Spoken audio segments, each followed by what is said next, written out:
Hi everyone, I'm Holly and I am the maker here at Missouri River Soap. In this video today we're making our menthol scented steamers. Now you may ask, what is a menthol scented steamer? And it's just a little tablet that fizzes on the side of your shower and releases scent into the air. Our favorite here is menthol and eucalyptus, and that's what I will be making today.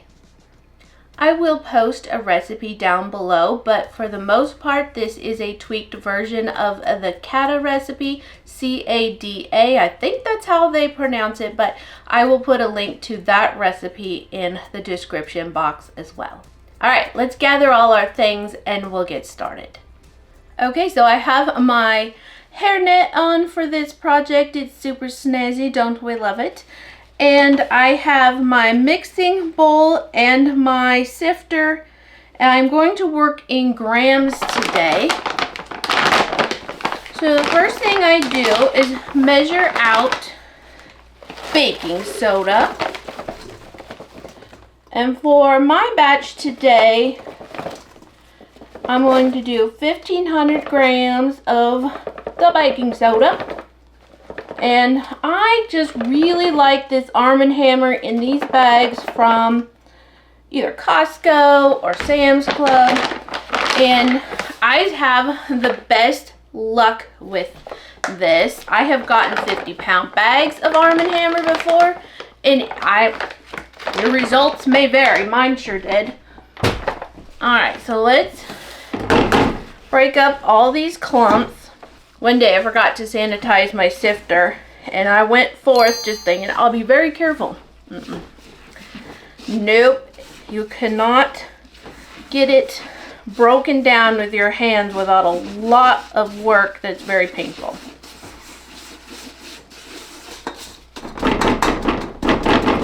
There's always so many clumps.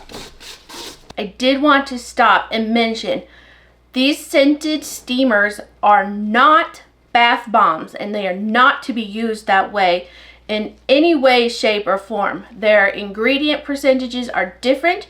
They are not a soaking product. They are meant to be towards the side where it drains to the shower and you're not hanging out in it. Or you put it in like a dish up high where it can still steam, but this is not a soaking product. Similar to how, the ingredients are similar to bath bombs, but bath bomb ingredients are also similar to Alka-Seltzer. So, using baking soda and citric acid does not equal a bath bomb. Alright, so we're going to put in cream of tartar, and I don't use very much. I'm just going to do 50 grams, and this helps to harden a steamer. Some people do use kaolin clay, and I was using kaolin clay, but I don't know, I really do prefer the cream of tartar.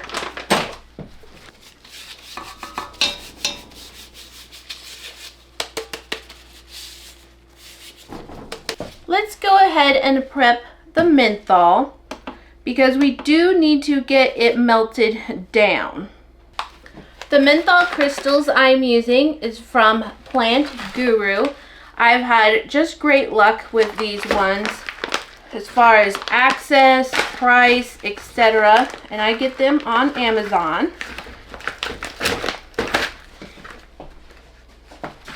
This is my favorite part. Just listen.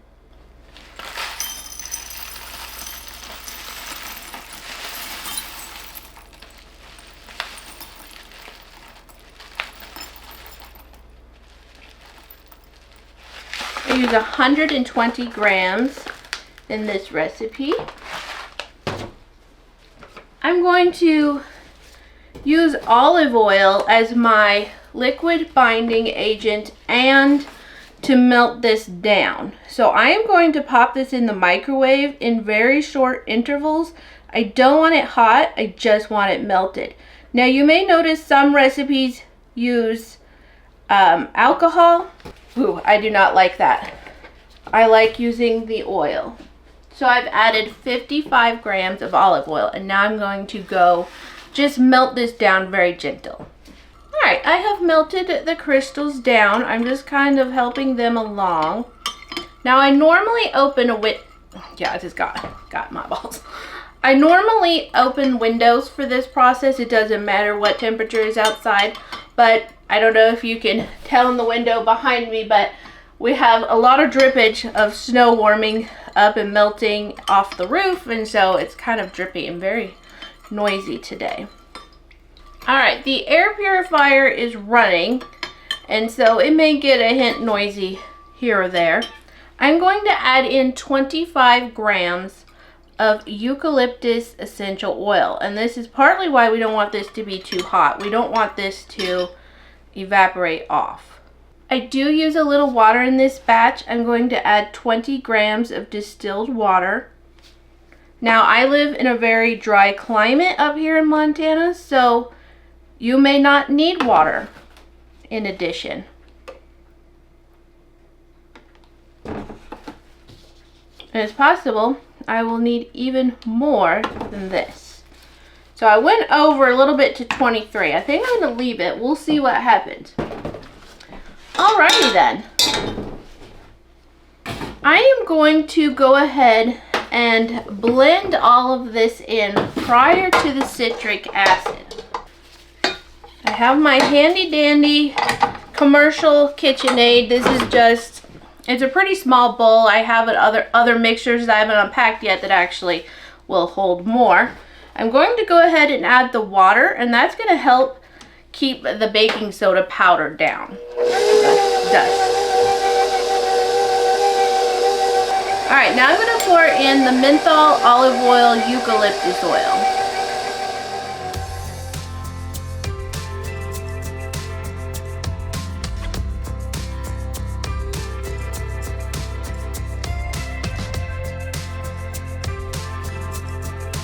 Okay, so let's measure out the citric acid now, and I want 400 grams.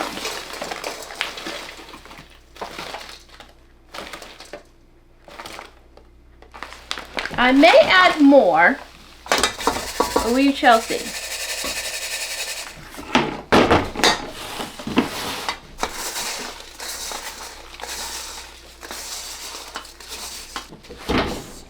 Mix it in a little bit by hand to get it going. This is kind of a small batch.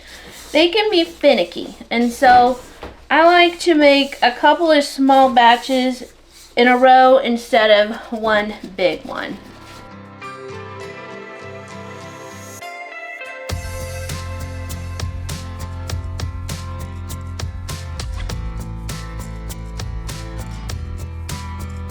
Alright, let's see what this looks like. Oh, that's feeling very good. So when I'm working with citric acid, I like it when it starts feeling cold. I feel like I'm where I need to be when it's cold. And I want to be able to squeeze it, and also where it kind of comes on the edge when it sits for a moment, it has begun to form and it's a little bit crunchy. Now the steamers are a little bit different, of course, but it's definitely doing that already. This bowl can be a little bit deep to get into, so I do like to have just a little bowl here on the side. Okay, so here we have my little mold, and I have pressed a couple already just to make sure. And this little mold is from a shop on Etsy, and I do not remember its name, so I will leave it in the description box below.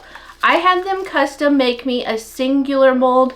I do have the 9-section one. I was struggling to get my particular recipe to press well, so I went with the single. I also have a bath bomb press, which would be easier obviously, but I don't have this shape, and this is what I like to use. So my goal here is to be approximately 50 grams, which is about 1.75 ounces, and I sell 4 1.5 ounces in a box, and they are obviously all more than that overall, but that gives me a little wiggle room. And I feel like I shouldn't have to put too much effort into it for it to stick. And there we go. Look at it. It's so cute. It's just the perfect little tablet. All right, so there's 3. And I have been struggling a little bit. That's why when you have time-sensitive products, it can be a little difficult to film because I don't want to waste my batch so that I can sell it.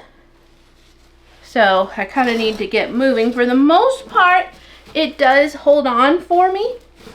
And I usually can get all of these pressed. But towards the end, I may need to start adding a little bit of water. And I will quit weighing them at a point where I've done enough that it feels right. And so that'll be about perfect overall. I can just kind of wing it. So these are pressing wonderfully. And so I did go over on my water just a bit. It was 23 grams. And today that's working wonderfully. My humidity level in here is currently at 22%, which is actually higher than I'm used to dealing with. Usually I'm in the 10 to 15% range.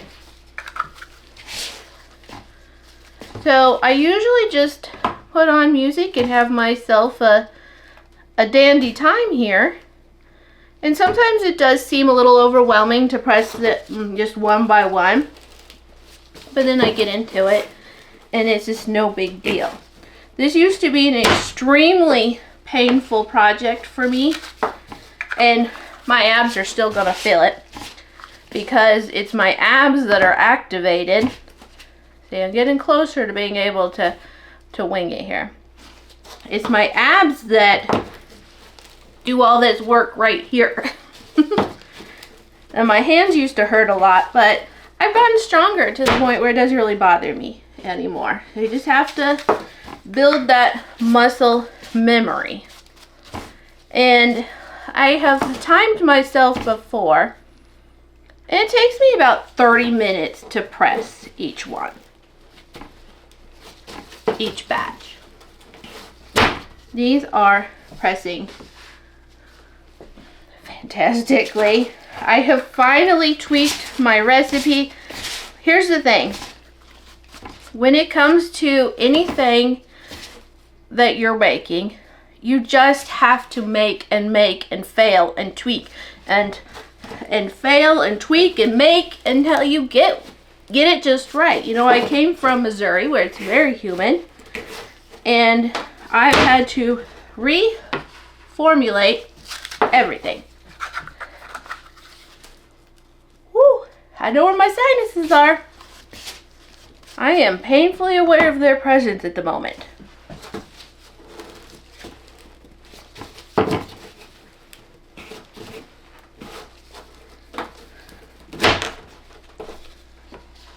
So for me, I like to press on all of these edges just right. So I go wiggle, wiggle, wiggle, wiggle. And so the multi-section mold didn't really allow me to get into all those spaces.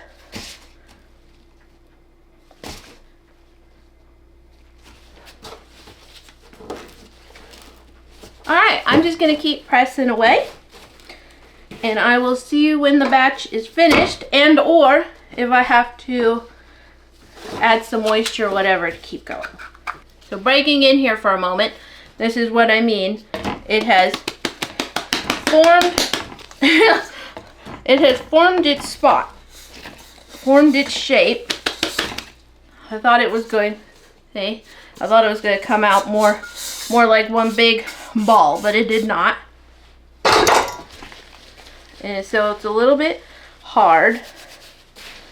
And so I just kind of break it all back up again. It's important to have enough water that I can press it throughout, or moisture content that I can press it throughout.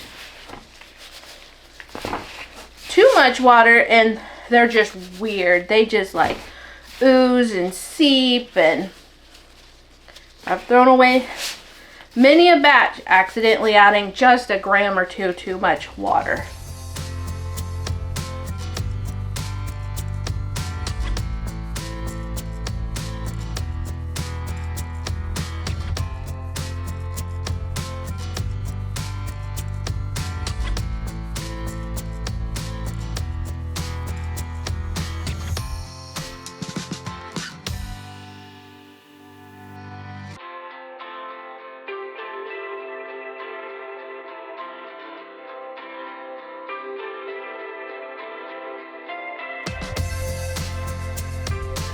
Okay, so I'm almost down to the end. I don't have much left here. And so let's go ahead and press the last. This may be the last one, but we'll see if we can get one more out of it. I have been weighing the whole time. It just seems like it is going better this time if I just keep weighing it. As it dries, then the volume of powder that goes in changes. So sometimes it can be a bit of a good thing just to keep weighing. This one is perfection. So I have 40, that's 41, and I have this as it presses 42. So that's looking great. With just a smidgen extra, I usually collect all of it at the end and then press what I can for my, I keep a sample from every batch. That's usually what I keep. All right, so last one. Good till the last drop. It is just a wonderful, wonderful recipe. All right, so here we have the first batch of the steamers are done, and I'm going to move on to the second batch. When I have them all done, I am going to put them on the curing rack for 2 to 3 days. I will flip them around every single day so that they can dry evenly. And then I will come back and we'll package them together as well. All right, so it is time to package up these steamers. They have been drying for a few days. I have one tray done over here already. And so you're joined a bit in progress, and this is what I have left to do. So I have my impulse sealer here. And looks like I need to clean him off just a little bit for the next go around of a little bit of plastic bits it sometimes collects. And then I have my shrink wrap bags, and these are from Paper Mart. They're 6 by 8.5 is the appropriate way to read that out, but I have cut them down to 7.5. So what I'm going to do is turn this tray so it's kind of not as much in my way. Then this one can move over. Good. I am just going to put each little 2 tablets in each little bag.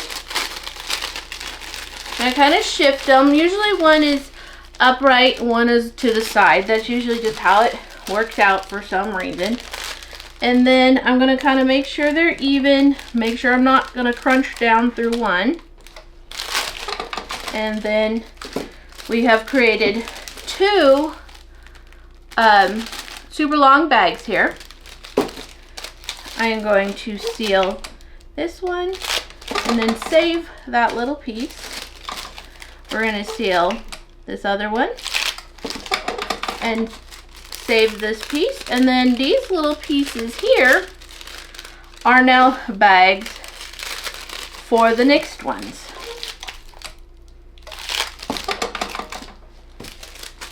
And it just worked out wonderfully.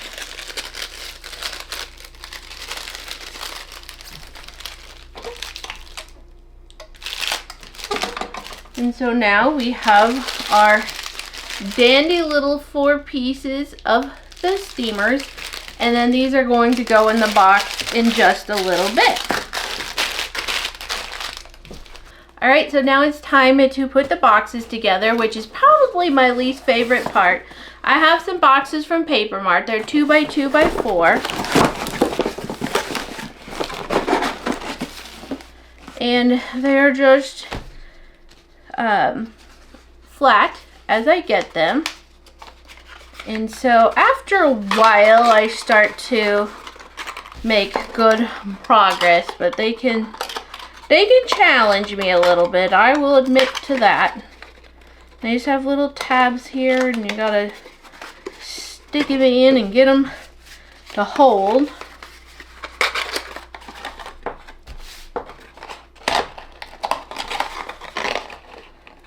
usually a good time just to stop and let the mind wander for a bit. Just let it take its time as it does. It's not a big deal overall. Just, it's a little brain break. Okay, I'll do these 4.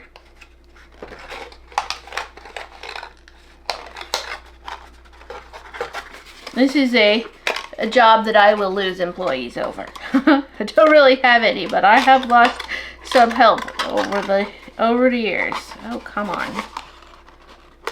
They're like, nope. Love you, Mom, but not doing that part. Alright, so then I put 2 in upright. I feel like everything I touch today, filming-wise, does not go right the first time. That never happens to me. Okay, so I do 2 upright, like so. And then I put 2 flat. It seems like that works really nicely. And there's one's done. But actually, it's not that big of a deal. It's just a matter of getting the job done. I do kind of like fold the cello a bit.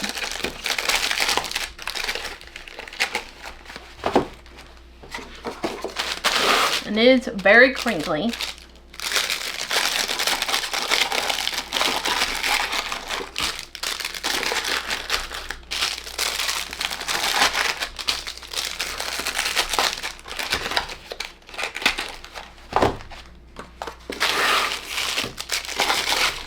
I think this is one of my favorite parts. I like this part quite a bit. The packaging. It just, when you get right down to it, and then you have it in just the cutest little box, and it's just like snug as a bug in a rug. It's perfection. Alright, so I'm just going to keep working on this, and then we'll label.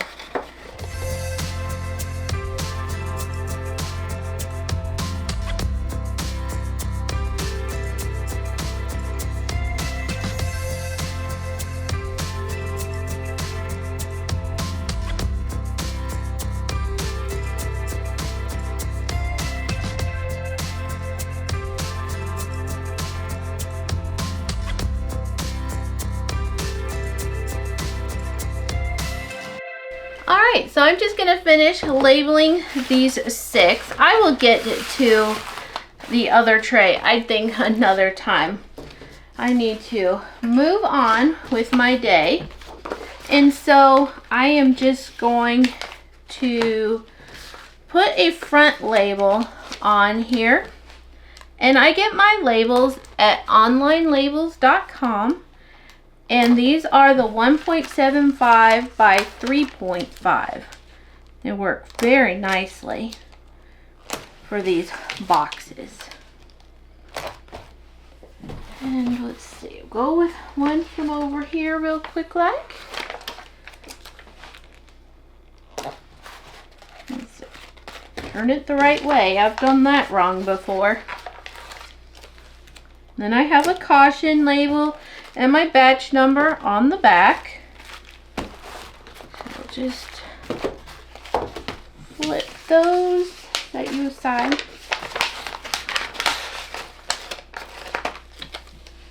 And these will be ready to go. I think I want to just kind of straighten up my location, and I'm going to sit down to work on the remainder of the steamers. Alright, so here we have our cute little steamer box. I have my front label with all the information, and then I have a caution. Thank you so much for watching. I hope that you enjoyed this video, that you found it helpful and interesting, and I do hope that you'll check out our shop at moriversoap.com. Be sure to check out the description box of this video for more information, and take note that you can find us on Facebook and on Instagram. I am going to pop a little demo at the end, but for now, thank you so much for watching, and I'll catch you on the next video.